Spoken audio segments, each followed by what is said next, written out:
ہنسی مذاق دشمنی کی ابتدا ہے۔ جب تمہارا جسم 3 چیزیں محسوس کرے تو سمجھ جاؤ کہ موت قریب ہے۔ 1 بالوں کا تیزی سے گرنا، 2 دل کی دھڑکن کی بے ترتیبی، 3 بے خوابی۔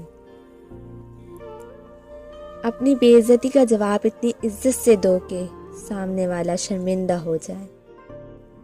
جو اپنے گرنے کا خوف رکھتے ہیں وہ ظلم نہیں کرتے، اور جس کو آخرت کا یقین ہے وہ کسی سے عہد شکنی نہیں کرتے۔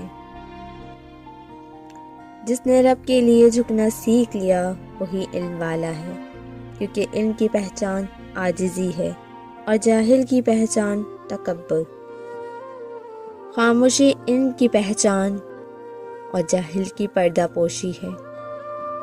انسان کا اپنے دشمن کے خلاف انتقام لینے کا سب سے اچھا طریقہ یہ ہے کہ وہ اپنی خوبیوں میں اضافہ کرے۔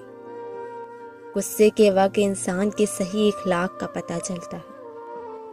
3 چیزیں محبت بڑھانے کا ذریعہ ہیں۔ نمبر 1 سلام کہنا، نمبر 2 دوسروں کے لیے مجلس میں جگہ خالی کرنا، نمبر 3 مکتب کو بہترین نام سے پکارنا۔ کامیابی حوصلے سے ملتی ہے، حوصلہ دوستوں سے ملتے ہیں، دوست مقدر سے ملتے ہیں، اور مقدر انسان خود بناتا ہے۔ کچھ لوگ گھر کی طرح ہوتے ہیں، وہ چاہے کتنا ہی دور کیوں نہ ہو، دل ان کی روح میں سمٹ جانے کو بے چین رہتا ہے۔ لوگ محبت والے ہوں یا نفرت والے، انہیں دل میں ہی رکھنا چاہیے۔